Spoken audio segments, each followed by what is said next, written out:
Hey everybody, and welcome back to the board meeting. Today I'm starting on a pretty large series of videos that I'm going to be making called the Alphabet Series. We are going to go through the entire alphabet and try to make a top 10 list for each of these letters. Now, not all letters are created equal in the board gaming world. There are some letters that I struggled to make top 10 lists. There's letters that I have not even played top 10 games in those particular letters. But we're going to try and do top 10s for all of them that I can. And we're going to start with A today. And A was a very easy one to make. I could have made like a top 50 A games. And all 50 of those games would have been good games on that particular list. So it's kind of hard to narrow it down to just these 10 games. But I've got some 10 good games here. We're going to go through some quick honorable mentions first. A Feast for Odin didn't quite make it because I've only played that game like 3 times, and they've been spread out over the years, and it's a big, long, heavy game, and I never bought it because I didn't really want to teach other people. But yeah, just on the outside, Arcadia Quest has fallen out because I played that game through the campaigns a couple different times, got rid of that game, but it's a fun little game, fun big game, I should say. Air, Land, and Sea is a fun little card game, and Aeon's End, nice cooperative game. And there's one game, if I was to make my top 10 favorite games, A games, right now, this game would be in it at the moment. But I didn't want to put it in there because it's so new, and I've only played it 3 times. This is the newest Stonemaier game, that's Apiary. But like I said, it just came out. I've been only playing it for a couple weeks. I've played it 3 times. I really, really like it.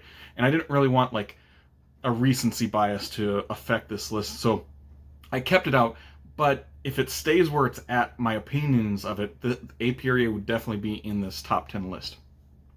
With that being said, let's just jump into 10 and go through 1. And number 10 is a cooperative card-driven game. This is Arkham Horror, the card game. Now, I've talked about this game quite a bit in the past, where I like this game, but it's more for the story, the narrative part of this game, exploring the world, going around. But the mechanics of it are a little bit fiddly to me. They're not as good as another game that's uses this sort of same system, Marvel Champions, the card game. But Arkham Horror, the card game, what it is fiddliness of mechanics, it makes up for in the narrative, the creepiness of this game. There's not many games out there that I get into the theme much more than Arkham Horror, the card game. And so that's why it's on this list, because of the narrative, because of how it makes me feel while I'm playing it. It's more of a board game than a card game. You have different locations that you're going to be moving around each of your characters, doing different things. A lot of it revolving around like the Cthulhu mythos, and I just find it really fascinating, the story-driven element of this game. So number 10, Arkham Horror, the card game. Going on to number 9. Number 9 is a small little card game, but it feels like a big box game. At the end of the game, my brain hurts. This is Arboretum. This is a card game, like I said, comes in a small box. You're going to be laying out these beautiful cards, these tree cards, out in this sort of grid area. And each turn, you're going to be drawing 2 cards, either from a pile face down or from discard piles. You're going to play one of these cards into your area, your little play area. Then you're going to discard a card. And these cards are going to be numbered, and you're trying to get these cards in a line of the same type of cards. You're trying to get them in certain positions to score points, but you're only going to score points for the trees in front of you if you have the majority of those trees in your hand compared to everybody else. So you want to place these trees out, but you also want to keep them in your hand because you want to score them, and you might want to keep these other cards in your hand because you want to keep these people from scoring that type of tree. But you're also, got to discard a card, which someone else could take that card, and maybe you discarded that card thinking, well, next turn I'll just pick that card back up, and somebody picks that up. And it's such a small, easy game, but it hurts my brain in a good way, that brain burn feel for it. And that's why I really like it. The thinkiness of it, the simplicity of it, and the beautiful nature of those cards when they're all laid down. It's just a great game. So number 9, Arboretum. Going to number 8. Number 8 is another card game. This is Archaeology, the New Expedition. Now, this is a set collection, push your luck sort of game. On your turn, you're going to be drawing a card, and then you're going to be trading cards in the market area and selling your collection to the museum. Now, the push your luck element comes into it because there's going to be sandstorm cards that show up, and you might have to lose half your cards. Or there's going to be thief cards where other people might be able to steal a card from you. And it's just a really fun, easygoing game. It's, we had Arboretum where it hurts my brain. This game, it's very relaxing to me, just collecting sets, and we're having a good time having conversations. Unlike Arboretum, I'm fully concentrated on the game. This one, it's just like, very easygoing. I really enjoy it. Very fast-paced game. So number 8, Archaeology, the New Expedition. Going to number 7. Number 7 is an abstract game. This is Azul. Now, when Azul came out, it was such a big bang of a success. Everybody was buying it. It was selling everywhere. And when I first played it, I'm like, okay, it's an okay game. I probably rated it like a 7. I'm like, okay, yeah, it was enjoyable. But over the years, this is the game that keeps coming out, keeps coming to the table. It's a game of drafting, and it's family-friendly weight style, but it can be very cutthroat if you want to play that way as well. You're drafting tiles, and you can't take these tiles, you can't fit them into your little area, and someone else might draft some tiles, and you might have to take these tiles that you have nowhere to put, so those are all going to be negative points. As far as the other games in the series, this one is by far my favorite that I've played. I've played 3 of them, I think, so far. And this is the one that I kept. This is the one that keeps coming to the table regularly. This is the one that I enjoy. So number 7, Azul. Going to number 6. Number 6 is actually a newer game, but it's a reprint, retheming, reconstructing of this game. This is Archaeos Society, which is from Ethnos, an area control card-driven game. This one takes the area control out of it, and you are just moving up tracks in this particular version of this, the Archaeos Society. I really like it's very fast, like Ticket to Ride style turns where either draw a card or play a card, and you're just trying to move up these tracks, get sets of these particular people that you're playing down to move up those tracks. And what's interesting is when you play these cards, you use up those cards, but any cards that weren't part of that set that you played then go back into the open market, and people can either take cards from the open market or take cards from the top deck. And it's just a fun, fast-paced game. I would say I do like this one a little bit more than Ethnos. I like the moving up the tracks. I like the tracks have special abilities on them, as well as the cards that you're playing. And so I feel like it just brings a little bit extra to the game compared to Ethnos, but Ethnos is still fantastic, and maybe it will show up on the E's list as well. So number 6, Archaeos Society. Going to number 5. Number 5 is a water-themed game. This is Aquatica. This is very much a combo-tastic game. In this game, you are going to use these character cards that are in your hand, play them out, and then you're either going to buy new characters to get it into your hand, or buy or conquer these locations that are on the board.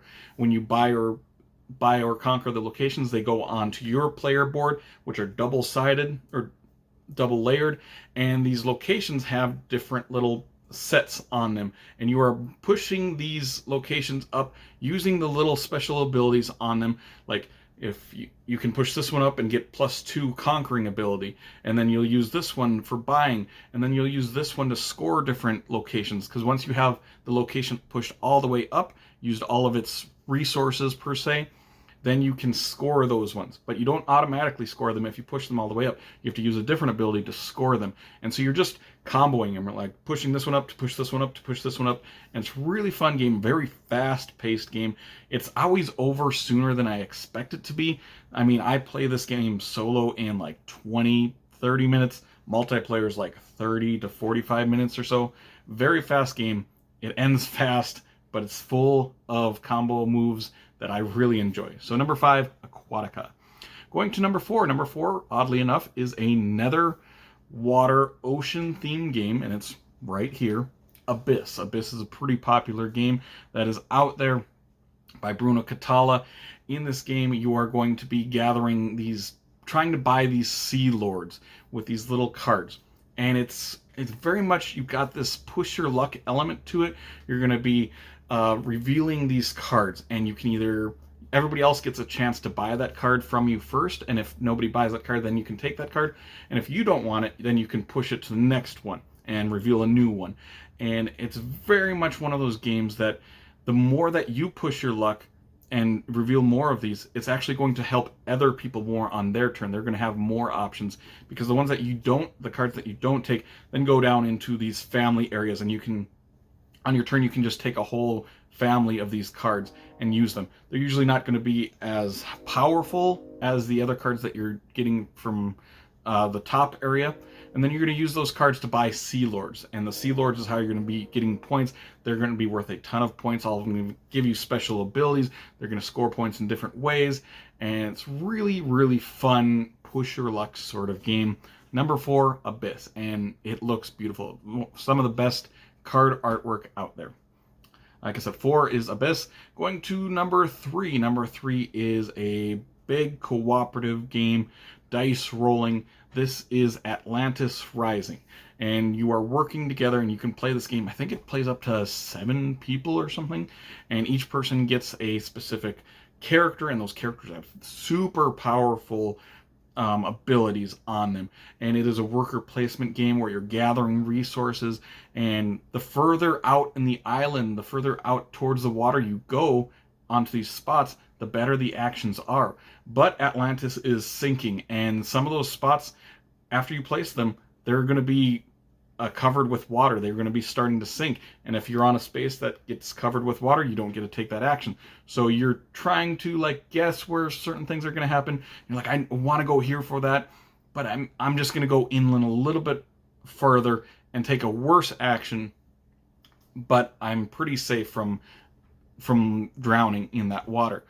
And you're just collecting resources, rolling dice in certain spots to collect those resources, using all these resources to build this giant machine to then escape Atlantis.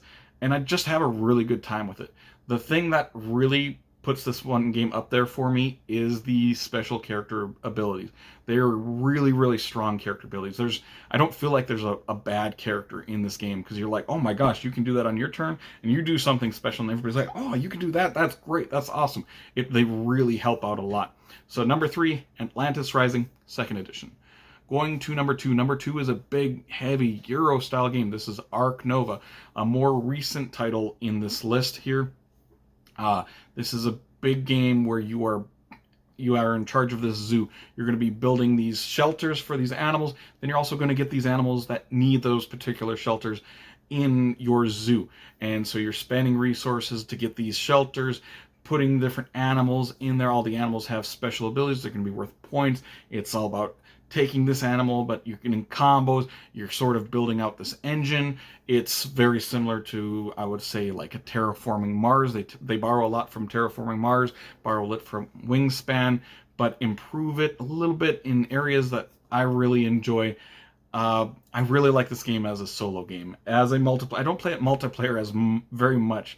I haven't for a while now, actually, because it's such a big game. It's such a long game. It's a big teach.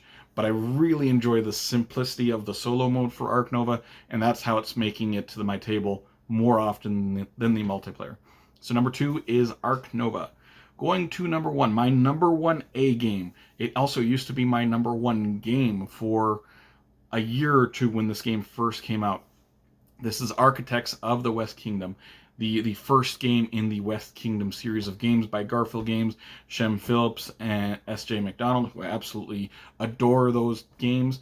And this is a worker placement game, but unlike a lot of other worker placement games, you're not really blocking other people, because anybody can go to all of these spaces, and the more people that you have on these spaces, the better those actions get.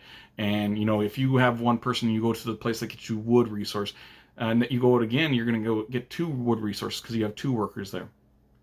This is one of those games that has an expansion to it that really, really makes the game for me, the Age of Artisans expansion, which just allows you to hire different types of people, putting more special abilities on a lot of these characters that you're hiring to build out your stuff that you're building, because you're using these resources to build different cards, or else you can use the resources to help build the cathedral.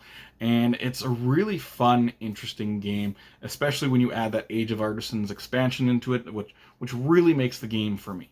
So yeah, number one is Architects of the West Kingdom, a great, fantastic game that still makes it to the table quite a bit. And that will complete this A list. Make sure to comment down below some of your favorite A games, and make sure to stay tuned for this whole series. I'll be doing B in a couple days here. I'll try to get the series out pretty quickly. But either way, if you did enjoy this video, make sure to like and subscribe to see more weekly content from me, Shane, at the board meeting in the future. Hope you all have an amazing day. Take care.